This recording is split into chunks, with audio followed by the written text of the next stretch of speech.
Hey, what's up everybody? This is Mr. 008 here, and today I have for you Let's Play Bloons Tower Defense 6, Episode 26. So today we are going to be taking on Tree Stump on Chimps mode, and I am going to get a Druid to start off, and I may get a Dart Monkey for some assistance as well. So I'll put the Druid right there, and in case you guys haven't noticed, my voice does sound a little bit different than usual, and that is because I have what I believe to be a bad cold, but I still wanted to make a video for today, and I just haven't been feeling the best recently, but I still want to make content because I just want to get back into the swing of things and regularly make content and not have issues with doing so. And I was planning to be more consistent for my Christmas break and the couple of weeks beyond that, because I am not going back to school for my final semester of college until like January 19th or 20th, I believe, or somewhere around there. Turns out that placing that Dart Monkey earlier did in fact pay off more than I was expecting it to. But now we do have enough money to get Oben, so that is pretty nice. I'll place him up here so that he can pop balloons both as they enter and as they exit. So let's go right about here. The spirits of the forest await. We should be good to keep on going now. So I'm going to use a popular, what I consider a classic BTD6 strategy, because it has been a chimp strategy like ever since BTD6 like first came out, and there were still like only 4 heroes in the game, and chimps was seen as a pretty hard game mode even on the easiest tracks. This was one of the first like meta strategies out there in the game, so I am going to use that strategy today, and I still think that it's going to be pretty good, just as it has historically been, although I would like to see how good it ends up being, and hopefully it's still quite good, not just to some extent, but still like one of the best strategies. Although I would understand if it wasn't, considering how popular it was, but I have not seen many, if any, nerfs involving the towers that encompass this strategy.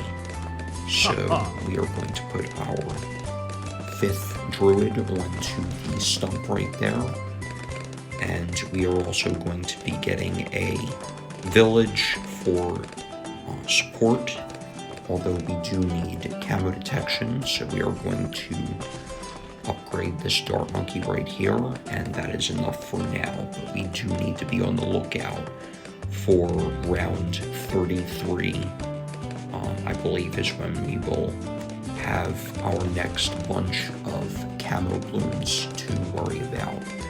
And we do have leads in 2 rounds, but Oben does have lead popping power, so I think we should be fine in that regard for now. And let's see. Good, this Druid is now in range of the Monkey Village, so that is good.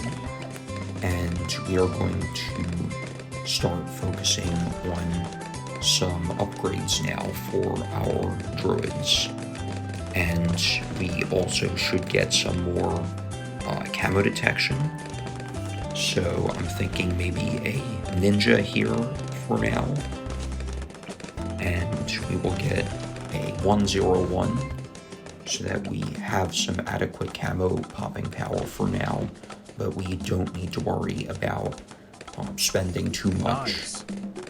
And even though I just got that ninja, why not just get camo detection right there for all of our druids and open as well, I figure. So we are going to need to focus now on getting some of our stronger towers up and going. So I'm going to get a Druid of Wrath right here, and I believe that getting a bunch of these druids upgraded at least to 3rd tier is going to be pretty important, especially given that there will be a Moab pretty soon in 3 rounds. So we are going to be getting these up pretty quickly here.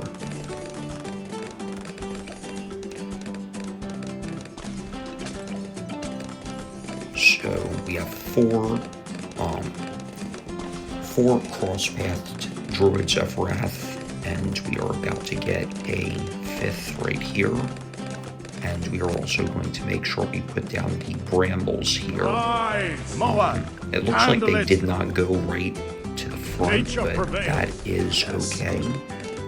The extra pierce that we get from Open's buff is pretty satisfactory for now. And next, I would like to get jungle drums and some pop lusts, because that will be helpful and important. So, pop lust druids do not buff themselves, hence why you need 6 druids to maximize the pop lust buffs, rather than 5. Even though the maximum number of pop lust buffs any individual druid can get is 5. Notice there's no pop lust buff icon on the pop lust druid, but there is one on the 5 other druids. So we are going to keep getting these 4th tiers now, and sooner rather than later we will be able to work towards the star tower of this strategy. So we're almost halfway through. We're almost to round 50, and I think we're looking pretty good so far, and I think that with the pop lusts we will not have any issues with Moab popping power, at least in the near future. I think even a BFB or something along those lines we will be able to handle. And I think that it would be nice to get a little bit more in the way of balloon popping power, especially for round 63, for example.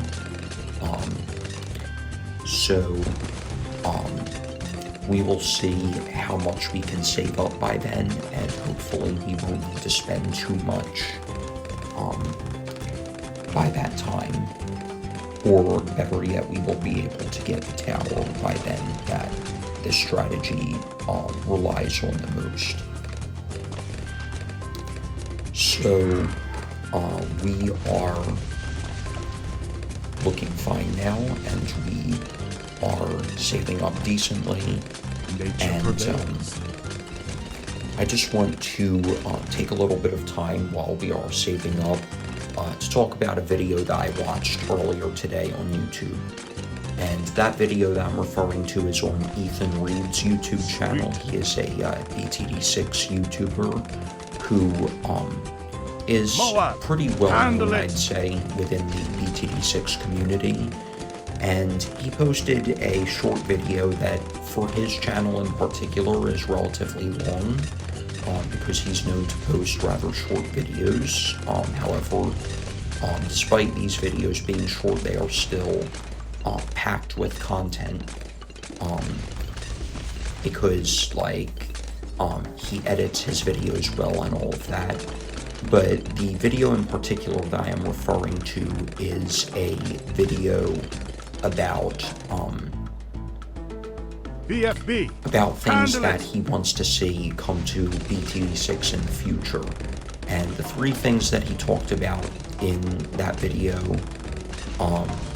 that I recall are like special missions, sort of like the Wizard Lord, the Full House, and a couple of other ones from BTD5, as well as tower skins, which are also in BTD5, and mastery mode. So, going to see if it looks like we do not need any more support for round 63. But just in case we do need a little bit, I will get a Heart of Thunder Druid right there with the increased attack speed from the bottom cross path. So it's looking like we are still pretty good now. And yeah, next round that I think we will need to look out for is 76.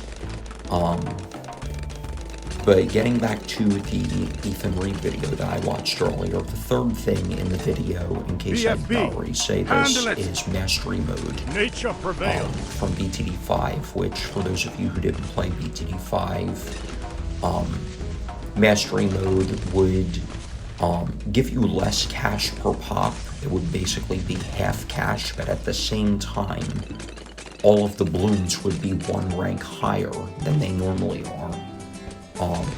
So anything from a red balloon becoming a blue balloon all the way up to a BFB becoming a ZOMG, although ZOMGs are no longer the strongest balloons in the game as far as BTD6 is compared to BTD5. But I did really enjoy playing Mastery Mode.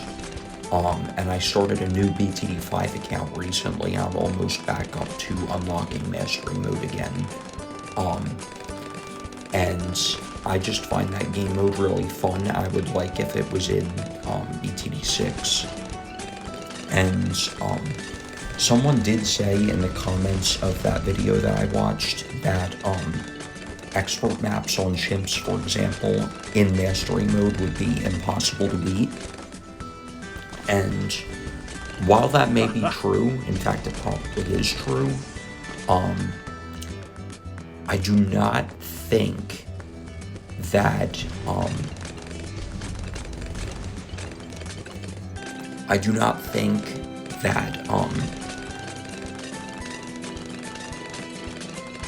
how can I say this? Not every mode of the game has to be available.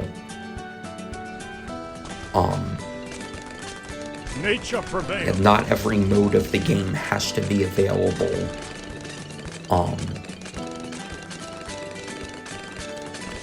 In mastery mode. Like, there doesn't have to be a mastery counterpart to primary only, Apocalypse, double hit point Moabs, Impoppable, Chimps, etc. Like, and half cash especially. Imagine only getting a quarter of the usual amount of cash. Yes.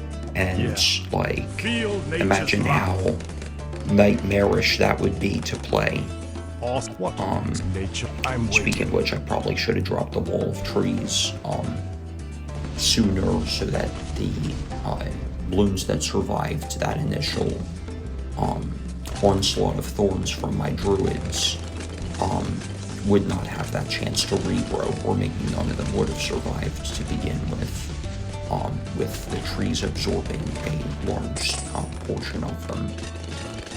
And then here's this rush on round 78, but I don't think we will have a problem because we now have our star tower that I was talking about earlier, and that is the Avatar of Wrath.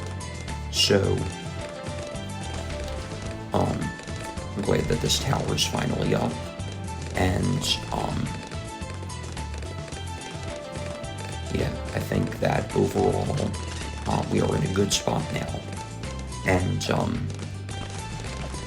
yeah, let me know in the comments what you think of special missions, quests, things like that, like a progression system, because Ninja Kiwi did mention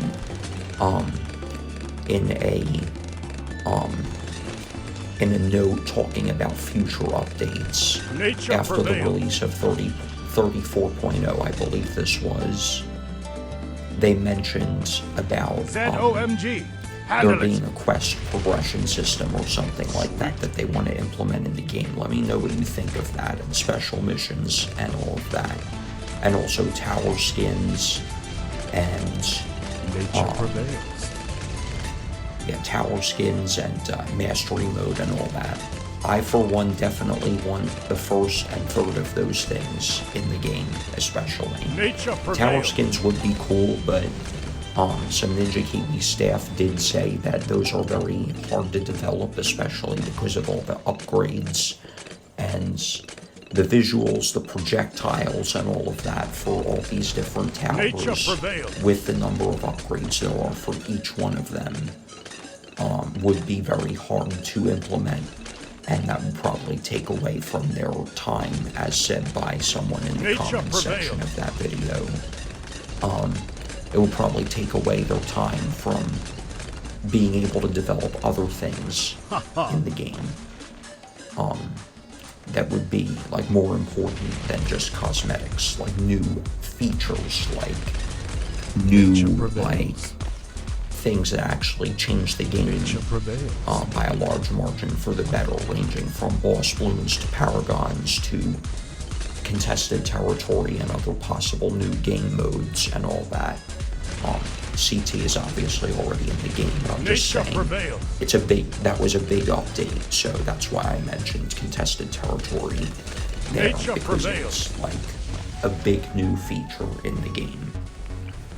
So, I'm wondering what I would rather get, Nice. Spirit of the Forest or Permabrew. Nature I'm prevails. leaning towards probably Spirit of the Forest and just getting some 4th tier alchemists to top it off. I feel like that will be more cost efficient in the end. DDT. Nature Handle it. prevails. So let's put our Spirit of the Forest right around here. It will be blocked by the log to the left, but it will still like get those vines and thorns and all going up all over the track, ZOMG. and those will Handle deal it. lots of damage, especially closer to where the tower is placed. And I'm going to get the bottom cross path because I believe that the attack speed will come in. Nature prevails. Plus, we already DDT. have an Handle MIB, it. so that takes care of the lead and thus DDT weakness. So now I think we can put some money into Nature prevails. alchemists and all of that. And just for some support, I'll get a ball lightning over there. We will obviously not be able to get a superstorm, but just having that ball lightning druid right there, I think, will help us, especially in case balloons get close to the exit on any of the final few rounds. Nature prevails. But I don't expect that to happen because of how much popping power we have. With the Avatar of Wrath and the Poplust Army for Nature the Moabs prevails. and the Spirit of the Forest for the Bloons. Although the Spirit of the Forest with its 20 damage per shot thorns and the number of thorns from the Poplust Army and the AOW can also deal substantial damage to like the other balloon types. The Spirit of the Forest is mainly for balloons, but still does decent Nature amount of prevails. damage, and vice versa with the other druids. So, yeah, I'm thinking we I could am just one get with some nature prevails. alchemists or something like that. It's looking like the DDTs on round 99 are not exactly easy to pop, but they're also not too difficult. Big blue We now, managed to for take the them love of down nature. before they get too close to the exit. So let's get some alchemists here as well. And we still have some money left over, but that does Nature not prevails. end up being an issue, because even without maximizing our potential popping power, we still managed to win there. So the Monkey Star is indeed the star tower I was referring to earlier, the Avatar of Wrath, getting more than 60% of our overall pops this game, I believe. So that's going to wrap it up for today's video, you guys. Thank you all for watching. Let me just show you around the map here. so you can see how much, What next? how many pops each tower got. Spirit of the Forest got a decent portion, as did Oben, and the Popless Druids got more than the Ball Lightning did, although the Ball Lightning was more so for support than for damage. So that's nice, and I'm glad that we were able to showcase this strategy, and it's still pretty strong to this very day, and it was one of the original meta strategies in this game. So I hope you guys enjoyed that showcase. Once again, thank you for watching, and leave a like if you have enjoyed the video, and subscribe for more interesting content, and I will talk to you all again in the next video. Peace out.